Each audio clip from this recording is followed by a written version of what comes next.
श्री शिवाय नमस्तुभ्यम। हम सबको पता है कि 21 मई को ज्येष्ठ महीने के बुधवार की नौमी तिथि का बहुत ही विशेष सा दिन है।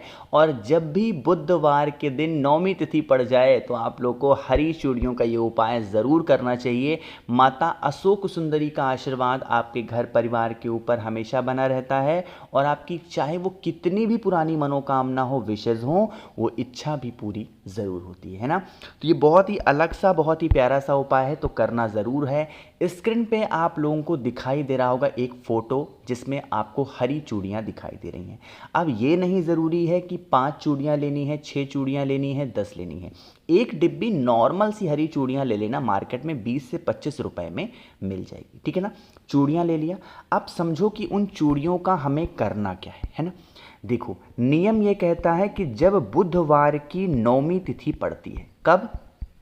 बुधवार की नौमी तिथि पड़ जाए तो सुबह से लेकर के शाम तक के टाइम पे, रात तक के टाइम पे, कभी भी आपको मौका मिले, आपके पास में 2 ऑप्शन होंगे उन हरी चूड़ियों का इस्तेमाल करने का। पहला ऑप्शन क्या है? पहला ऑप्शन ये है कि अगर आपके घर के आसपास में जो किन्नर होती हैं ना, आपको पता है किन्नर क्या होते हैं, तो उन किन्नर के पास अगर आप जा कर के और कुछ दक्षिणा के साथ में उन हरी चूड़ियों को अगर आप उन्हें दे देते हैं तो इससे उनके आशीर्वाद से आपके घर परिवार में बहुत तरक्की होती है, बहुत उन्नति होती है। अब यहाँ पर दूसरा ऑप्शन भी सुन लो। कहोगे कि भैया हमारे घर के आसपास में कोई किन्नर नहीं रहती हैं और हमें वहाँ जाने भी नहीं देंगे लोग, तो अब हम क्या करें? क्या हम इस उपाय को नहीं कर सकते? जी बिल्कुल आप कर सकते हैं। अगर आपके घर के आसपास में कोई किन्नर नहीं रहते या फिर आप वहाँ पे जा नहीं सकते हो तो दूसरा ऑप्शन ये होगा कि जो हरी चूड़ियाँ मैंने आपको दिखाई हैं और जो आपने खरीदी हैं एक डिब्बी, उन हरी चूड़ियों को लेना और साथ ही साथ एक बेलपत्र को लेना। ध्यान रखिएगा, बेलपत्र कहीं से कटा फिटा ना हो। इन सभी चीज़ों को लेकर के कहाँ पे पहुँचोगे? महादेव के शिवलिंग के पास में। जो शिवलिंग है उनकी जो जलाधारी है, उसी जलाधारी पर क्या करना है? पहले आपको उस बेलपत्र को समर्पित कर देना, अपनी मनोकामना, अपनी विशेष को कह के। जो आपके पास में हरी चूड़ियों वाला डिब्बा है वो महादेव के शिवलिंग के ऊपर समर्पित करके और वहीं पे कहीं आसपास रख देना। हाथ जोड़ना, विनती करना, हे शिव शंभु भोलेनाथ, हमारे घर में, हमारे परिवार में इस प्रकार से संकट है, इस प्रकार से समस्या चल रही है, आप हमारे घर परिवार से इन सभी समस्याओं को दूर करें। ऐसे प्रार्थना करना और फिर एक लोटा जल श्री शिवाय नमस्तुभ्यम का जप करके चढ़ा देना। अब नंबर आता है कि भैया सब कुछ हमने कर लिया, अब ये जो हरी चूड़ियाँ हमने यहाँ रखी थी, इन हरी चूड़ियों को हम क्या करें? क्या हम इसे अपने घर पे रख सकते हैं? तो इसका जवाब है नहीं। आप इस चूड़ी को आशीर्वाद लेने के लिए ले जा रहे हो तो इसे घर वापस लेके नहीं आना है। आप जिस भी महादेव के शिवलिंग के पास में या मंदिर में कहीं पे भी गए हो, वहाँ पर कोई आपको ब्राह्मण देवता पंडित जी दिखाई देते हैं, उनको अगर आप दे देते हैं उनकी वाइफ के लिए, तो इससे उनका आशीर्वाद सदैव आपके ऊपर बना रहता है और महादेव का साथ आपके ऊपर से कभी हटता नहीं है। तो हरी चूड़ियों का ये उपाय बुधवार की नौमी तिथि पे करते हैं और साथ ही साथ सावन के महीने में करते हैं, तो इस उपाय को ज़रूर करिएगा। बहुत ही सुंदर सा, दुर्लभ सा दिन आया है, तो करना ज़रूर है, ठीक है ना। पहला उपाय आपको समझ में आ गया होगा। आगे बढ़ते हैं अब इस वीडियो के हम लोग अपने दूसरे उपाय की तरफ। और ये जो उपाय हम करने वाले हैं वो आपको पता हो गया होगा। जैसे ही शहद दिखाई दिया आपके माइंड में एक ही बात आनी चाहिए, भैया पक्का ये उपाय किसके लिए है? क्रोध के लिए है, यानी कि गुस्से के लिए है, ठीक है ना। तो उसी के लिए हम लोग भी इस उपाय को करेंगे। समझिएगा, इस उपाय के लिए हमें ज़रूरत पड़ने वाली है शहद की। बहुत ज़्यादा मात्रा में नहीं, लेकिन थोड़ा सा शहद लीजिएगा। शहद लेने के बाद में आपको 31 दाने, 31 दाने लेने होंगे। किसके? अरे बताओ भाई, काले तिल के। मेरी बातों को सुनिएगा ध्यान से। 31 दाने लीजिएगा काले तिल के और फिर तांबे के लोटे में जल को भरना है। जल के अंदर गंगा जल को डालना है और पहुंच जाना है सीधा महादेव के शिवलिंग के पास में। फेस रखिएगा उत्तर दिशा, यानी कि नॉर्थ डायरेक्शन।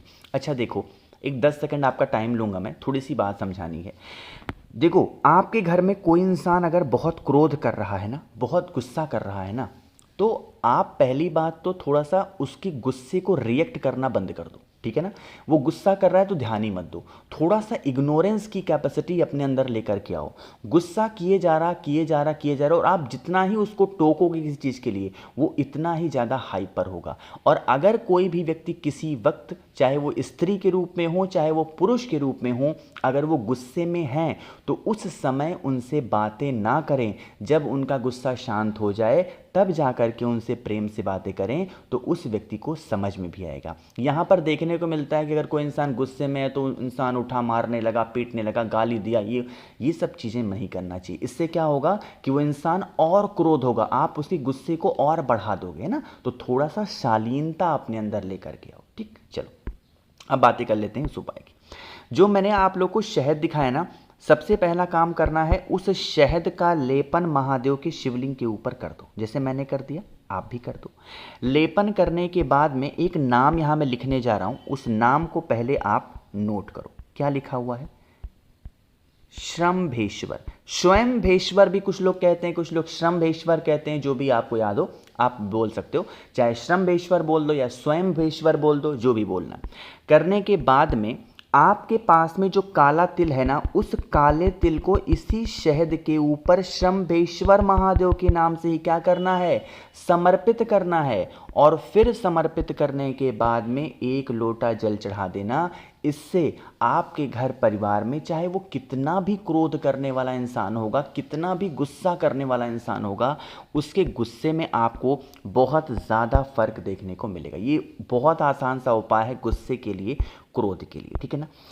2 उपाय समझ में आ गए हैं। आगे बढ़ते हैं इस वीडियो के हम लोग अपने तीसरे उपाय की तरफ, जो कि आपको काली मिर्च के साथ करनी है। लेकिन कैसे, कहाँ पे, सारी बातें करेंगे। लेकिन सबसे पहला काम करना है, वीडियो को जल्दी से कर दीजिए लाइक। मेरे जितने भी भाई बहन आवाज़ आज मेरी पहली बार सुन रहे हैं, चैनल को ज़रूर सब्सक्राइब करेंगे। और अगर आपको मुझसे फ़ोन पर बातें करनी है, मैसेज पर बातें करनी है, तो आप हमें इंस्टाग्राम पर फॉलो कर सकते हैं। उसके लिए सर्च करिएगा द नेचुरल प्लैनेट 108, ठीक है ना। चलो अब बातें करते हैं इस उपाय की। इस उपाय के जो बेनिफिट होने वाले हैं वो होंगी इच्छा पूर्ति। मतलब बहुत दिनों से चिंतित हो, बहुत दिनों से परेशान हो अपनी किसी भी इच्छा को लेकर के, पशुपति व्रत तक कर लिया आपने, प्रदोष व्रत तक कर लिया आपने, बट आपको कोई बेनिफिट नहीं मिल पा रहा है, तो आप इस उपाय को करेंगे। इसके लिए हमें 2 चीज़ें चाहिए। सबसे पहले क्या चाहिए होगा? 1 काली मिर्च, ठीक है ना। ध्यान रखिएगा, कुछ लोग काली मिर्च को कूट लेते हैं, कूटना पीसना नहीं है। काली मिर्च लेने के बाद में एक तांबे का लोटा ले लो, उसके अंदर जल भर लो।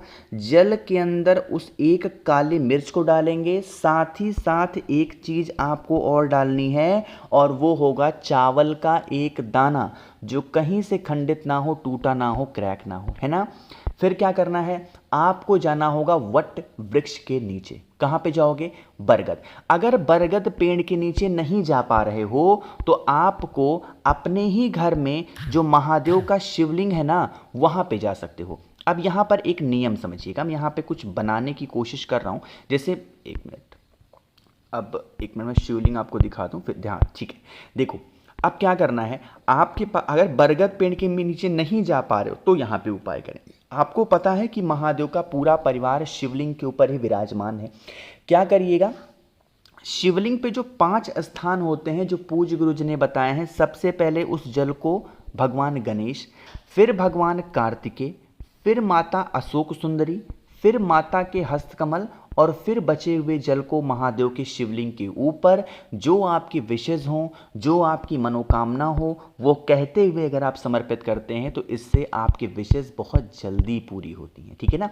एक आखिरी उपाय की बात हम लोग करने जा रहे हैं। यह उपाय हम लोग करेंगे रोग बीमारी के लिए। मतलब कोई भी घर का इंसान ऐसा है जो बहुत दिनों से बीमार है, तो आप इस उपाय को ज़रूर करेंगे, ठीक है ना। इसके लिए क्या करना है, आपको लाल चंदन चाहिए। क्या चाहिए? लाल चंदन। लाल चंदन के साथ ही साथ आपको दही चाहिए, ठीक। दही मिल जाए दही ले लो, शहद मिल जाए शहद ले लो, या फिर अगर आपको घी मिल जाता है तो घी भी ले सकते हैं, कोई दिक्कत नहीं है ना।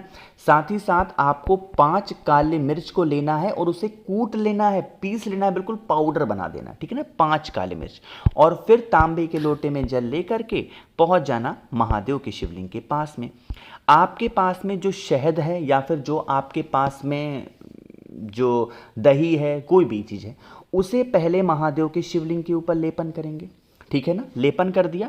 लेपन करने के बाद में आपको मैंने दिखाया है लाल चंदन। उस लाल चंदन का लेपन करेंगे कहाँ पे, माता अशोक सुंदरी के स्थान पे, यहाँ पे। और फिर जो 5 काले मिर्च पिसी हुई है उसे महादेव के शिवलिंग के ऊपर अच्छे से लेपन करके फिर 1 लोटा जल कुंदकेश्वर महादेव के नाम से अगर आप समर्पित करते हैं तो इससे आपके घर परिवार में कोई इंसान रोगी नहीं रहेगा, उस इंसान की सारी बीमारियां ठीक होंगी। बाकी मैंने कोशिश की आप सभी को सारी चीज़ों को अच्छा बताने की। तो वीडियो पसंद आई हो तो लाइक करिएगा, कुछ पूछना है नीचे कमेंट सेक्शन में पूछें। और मेरे जितने भी भाई बहन आवाज़ आज मेरी पहली बार सुन रहे हैं, चैनल को ज़रूर सब्सक्राइब करेंगे। श्री शिवाय, नमस्तुभ्यं।